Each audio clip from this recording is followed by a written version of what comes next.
Hi గారు, welcome to our channel. ప్రస్తుతం మనతో పాటు దాము బాలాజీ గారు సీనియర్ జర్నలిస్ట్ ఉన్నారు. వాటితో ఒకసారి మాట్లాడదాం. సార్ నమస్కారం. సార్ నమస్తే. సార్, జగన్మోహన్ రెడ్డిని జైలుకు పంపించేంత వరకు వదిలిపెట్టును అని చెప్పేసి విజయసాయి రెడ్డి గారు ప్రతిజ్ఞ చేశారని చెప్పేసి చెప్తున్నారు. సార్ అంటే నిన్న విచారణ అనంతరం ఈయన మాట్లాడినట్టుగా అంటున్నారు. అయితే ఈ మధ్య కాలంలో మనం చూస్తున్నాం, గత కొంతకాలం నుంచి కూడా విజయసాయి రెడ్డి జగన్మోహన్ రెడ్డి గారికి అగెన్స్ట్ ఒక తిరుగుబాటు చేస్తున్నట్టుగానే కనిపిస్తుంది. మరి నిజంగా జైల్లో పెట్టించే ఛాన్స్ ఏమన్నా ఉన్నాయా? అంటే ఈ మద్య కుంభకోణానికి సంబంధించి ఆయన విచారణకు పిలుస్తున్నారు కదా, మరి దీనికి సంబంధించి మీరేం చెప్తారు సార్? నిన్న విజయసాయి రెడ్డి మరొకసారి మద్యం కుంభకోణానికి సంబంధించి సిట్ విచారణకు హాజరయ్యారు. ఆయన దాదాపు ఈవినింగ్ ఆఫ్టర్నూన్ 2 నుంచి 5 గంటల వరకు 3 గంటల సేపు ఆయన్ని సిట్ అనేక ప్రశ్నలు వేశారు, విచారించారని చెప్తున్నారు. At the same time Kasireddy Rajasekhar Reddy, Raj Kasireddy అంటారు ఆయన్ని, వాళ్ళ ఫాదర్ ఉపేందర్ రెడ్డిని కూడా నిన్న సైమల్టేనియస్ గా విచారించారు. అంటే ఈయన ఇచ్చిన ఇన్ఫర్మేషన్ ని తీసుకెళ్లి ఉపేందర్ రెడ్డిని వాళ్ళు ప్రశ్నించారు. ఈ నేపథ్యంలో ఆయన బయటకు వచ్చి కొన్ని సంచలన కామెంట్స్, కొన్ని సంచలనమైన విషయాల్ని మాట్లాడాడు విజయసాయి రెడ్డి. అది చూస్తే జగన్ని, అంటే కొంతమంది ఏమంటున్నారంటే జగన్ని అరెస్ట్ చేసి జైలుకు పంపించేదాకా నేను నిద్రపోనని విజయసాయి రెడ్డి చెబుతున్నాడు. అందుకు అనుగుణంగానే ఆయన మూవ్ అవుతున్నాడు. నిన్న ఒక పేరు కూడా చెప్పాడు. అది ఏంటంటే ఈ కసిరెడ్డి వెనక బిగ్ బాస్ ఎవరో కూడా త్వరలోనే బయటకు వస్తుంది అన్నాడు. అందరికీ తెలుసు కసిరెడ్డి వెనక బిగ్ బాస్ అంటే ఎవరు ఉంటారు? జగనే ఉంటాడు. ఎందుకంటే ఇది మద్యం కుంభకోణానికి సంబంధించిన వ్యవహారం. మద్యం కుంభకోణం జగన్ పీరియడ్లో 5 ఏళ్లలో మద్యం పెద్ద ఎత్తున కుంభకోణం జరిగింది. ప్రభుత్వ దుకాణాలు పెట్టి అక్కడ డీటెయిల్ లావాదేవీలని చేయకుండా క్యాష్ రూపంలో చేసి సంవత్సరానికి దాదాపు 25,000 కోట్లు, 4 ఏళ్లలో 1,00,000 కోట్లు జగన్ దుర్వినియోగం చేశాడు, డబ్బులు తినేస్తాడని పురంధేశ్వరి అప్పట్లోనే హోమ్ శాఖకి అమిత్ షాని కలిసి ఆమె సబ్మిట్ చేసిన డీటెయిల్స్ అంతా. దాని తర్వాత చంద్రబాబు ఒక వ్యూహం ప్రకారం వెళ్తున్నట్టుగా మనకు అర్థమవుతుంది. అంటే ముందుగా సోషల్ మీడియా మీద అటాక్ చేయడం, దాదాపు 700 మందికి సోషల్ మీడియా వాళ్ళకి నోటీసులు ఇచ్చి దాదాపు 100 మందిని అరెస్టులు చేశారని వైసీపీ అంటుంది. పోలీసులు ఏమో 49 మందిని మాత్రం మేము అరెస్ట్ చేశామని వాళ్ళు చెప్తున్నారు. ఏదేమైనా మెల్లమెల్లగా క్యాడర్ని, తర్వాత చిన్న నాయకుల్ని, తర్వాత జగన్ని అలాగా ఒక ప్లాన్డ్గా చంద్రబాబు ప్రభుత్వం వెళ్తున్నట్టుగా మనకు అర్థమవుతుంది. సో ఈ నేపథ్యంలో మద్యం కుంభకోణానికి సంబంధించి ఆంధ్రప్రదేశ్ స్టేట్ బ్యూరేస్ కార్పొరేషన్ లిమిటెడ్ ఎండి వాసుదేవ్ రెడ్డిని అరెస్ట్ చేశారు. దాంతోపాటు దాంట్లో పనిచేసే సత్యప్రసాద్ అనే ఒక అతన్ని అరెస్ట్ చేశారు. వీళ్ళిద్దరూ కూడా 164 సిఆర్పిసి కింద కోర్టులో వాంగ్మూలం కూడా ఇచ్చారు. ఇందులో రాజ్ కసిరెడ్డి పేరు ప్రధానంగా చెప్పారని చెప్తున్నారు. రాజ్ కసిరెడ్డి ఎవరు అంటే, రాజ్ కసిరెడ్డి అవినాష్ రెడ్డికి కో బ్రదర్ ఇన్ లా అవుతాడు. అంటే జగన్కి దగ్గర సంబంధం. అట్లాగే ఐటీకి సలహాదారుడుగా కూడా రాజ్ కసిరెడ్డి పనిచేశాడు. ఆయన బేసిక్గా ఎన్ఆర్ఐ. సో ఈయనకి ఈ మద్యం కుంభకోణం వ్యవహారం జగన్ అప్పగించాడని చెప్తున్నారు.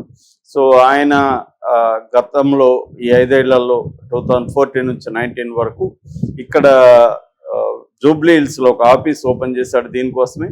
సో ఆయన ప్రధానంగా చేసింది ఏంటంటే, అంతవరకు ఉన్న ఎస్టాబ్లిష్డ్ బ్రాండ్స్, ప్రీమియం బ్రాండ్స్ని పక్కన పెట్టి బ్రాండ్స్, జగన్ బ్రాండ్స్ పేరుతో కొన్ని బ్రాండ్స్ని దింపడం రంగంలోకి, వాళ్ళ దగ్గర కమిషన్లు తీసుకోవడం, ఎవరు ఎక్కువ కమిషన్లు ఇస్తే వాళ్ళకి సప్లై చేయడానికి ఎక్కువ కోటాని వాళ్ళకి ఇవ్వడం అనేది ఒకటి చేశాడు. అట్లాగే నాన్ డ్యూటీ పెయిడ్ లిక్కర్ అంటారు అన్నమాట, ఎన్డిపిఎల్ అంటారు, నాన్ డ్యూటీ పెయిడ్ లిక్కర్. ఆ కేటగిరీ కింద ఎక్కువ మందిని పెట్టేసి దాంట్లో ఏంటంటే ఎక్కువగా ట్యాక్స్లు పే చేయాల్సిన అవసరం లేదు, డ్యూటీస్ తక్కువ ఉంటాయి. సో ఆ కేటగిరీ కింద పెట్టి చేయడం.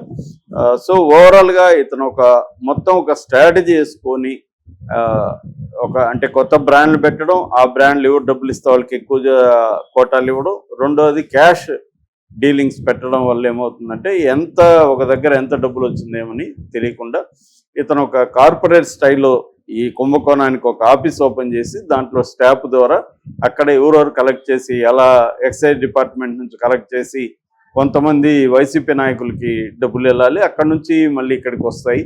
దీన్ని ఈ డబ్బుల్ని వివిధ దీంట్లో ఇన్వెస్ట్మెంట్ పెట్టడానికి కూడా ఈయన కొన్ని సంస్థలు పెట్టాడని చెప్తున్నారు. అందులో ఒకటి ఏంటంటే ఈడీ క్రియేషన్స్ లేదా ఈడీ ఎంటర్టైన్మెంట్ అనే పేరుతో వీళ్ళ కూతురు ఇషాని ఆ అమ్మాయి చూసుకుంటుంది. ఇది సినిమా ప్రొడక్షన్ సంస్థ. వీళ్ళు నిఖిల్ సిద్ధార్థతో స్పై అనే సినిమా కూడా తీశారని చెప్తున్నారు. రెండవది ఐటీ సొల్యూషన్స్ వీళ్ళ భార్య దివ్యారెడ్డి వాళ్ళ చెల్లెలు అంటున్నారు, మేఘనారెడ్డి వాళ్ళ తల్లి సుజాత రెడ్డి, వీళ్ళిద్దరూ డైరెక్టర్గా ఉంటున్న ఐటీ సొల్యూషన్స్ ద్వారా ఈ మనీ ఆర్గనైజ్ అయింది.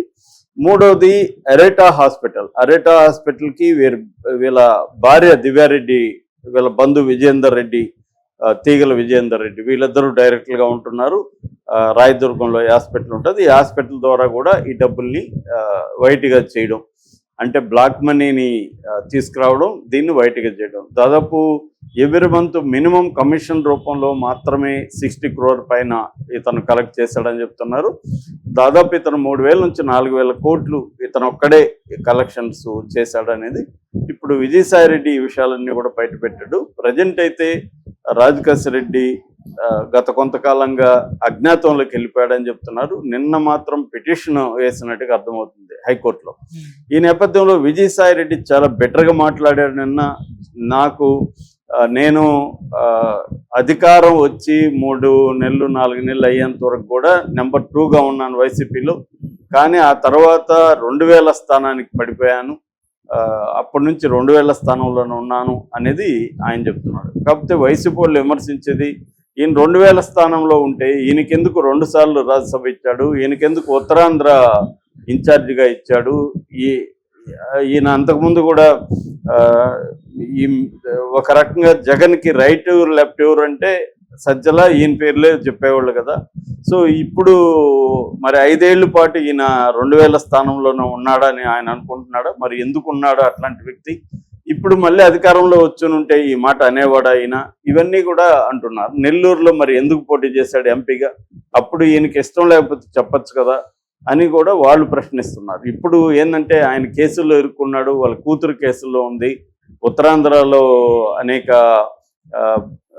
భూ ఆక్రమణలకు పాల్పడ్డాడు, ఇవన్నీ ఆయన మీద ప్రెజర్ ఉన్నాయి. అట్లాగే అక్రమాస్తుల కేసులు ఉంది. వీటన్నిటి నుంచి భయపడి ఆయన ఇప్పుడు బీజేపీతో కుమ్మక్కైపోయి, తెలుగుదేశంతో కుమ్మక్కైపోయి జగన్ని జైలుకి పంపించే ప్లాన్ చేస్తున్నాడు అనేది వైసీపీ వాళ్ళ ఆరోపణ. సో అందుకనే ఆయన మళ్ళీ నేను రాజకీయాల్లోకి వస్తానని కూడా నిన్న అన్నాడు. నన్ను రాజకీయాల్లోకి రావద్దని చెప్పడానికి వీళ్ళెవరు అని సాక్షి పేపర్, నేను పెట్టిన సాక్షి పేపర్ అని కూడా అన్నాడు. ఒక రకంగా ఆయన ఎలా మాట్లాడాడు నిన్న, అసలు వైసీపీని నేనే నడిపాను అనేది కూడా ఆయన మాట్లాడాడు. అంటే జగన్ డమ్మీ, నేనే వైసీపీని నడిపాను అన్న పద్ధతిలో మాట్లాడాడు. కాకపోతే అది ఎంతవరకు ఆయన కార్యక్రమాలు ఏంటి, నెక్స్ట్ ప్రోగ్రామ్ ఏంటి? ఇప్పుడు మొన్నటి వరకేమో ఈయనకి అసలు రాజ్యసభ ఇస్తారని ఒక వార్త వైరల్ అయింది, బీజేపీ వాళ్ళు గవర్నర్ ఇస్తారని వైరల్ అయింది. ఇప్పుడేమో ఆంధ్రప్రదేశ్ కోటాలో అన్నామలై, తమిళనాడు మొన్నటి వరకు బీజేపీ అధ్యక్షుడు ఉన్నాడు, ఆయనకి ఇచ్చి ఆయన్ని నేషనల్ లెవెల్లో వాడుకోవడానికి తమిళనాడు నుంచి ప్లాన్ చేస్తున్నట్టుగా చెప్తున్నారు. ఆల్రెడీ చంద్రబాబుతో కూడా మాట్లాడేశారు అంటున్నారు. సో ఆ రకంగా ఈయనకి రాజ్యసభ అయితే వచ్చే అవకాశం కనిపించలేదు. మరి ఈయన బీజేపీలో చేరతాడు, మళ్ళీ రాజకీయాల్లోకి నేను రావచ్చు, ప్రజలు కోరుకుంటే వస్తాను అని ఒక మాట అన్నాడు. అంటే ఇది టిపికల్గా రాజకీయ నాయకులు అనేది, వీళ్ళు ఏమైనా చేయాలనుకుంటే ప్రజల కోరిక మీద వచ్చాను, ఏ ప్రజలు కోరుకుంటారు ఈయన రాజకీయాల్లోకి రావాలని. సో ఏదేమైనా ఈయన జగన్కి యాంటీగా మారితే మాత్రం జగన్కి కొంత ఇబ్బందులు అయితే తప్పవు. ఎందుకంటే ఈయన ముందు నుంచి కూడా వైఎస్ రాజారెడ్డి దగ్గర నుంచి జగన్ వరకు కూడా ఆయన అనేక కంపెనీలకు సంబంధించి ఫైనాన్షియల్ అడ్వైజర్గా ఉన్నాడు. ప్లస్ ఈయన చార్టర్డ్ అకౌంటెంట్, అనేక లోటుపాట్లు ఈయన క్లియర్గా తెలుసు. కాకపోతే ఇక్కడ మా డౌట్ ఏంటంటే జగన్ ముందుగానే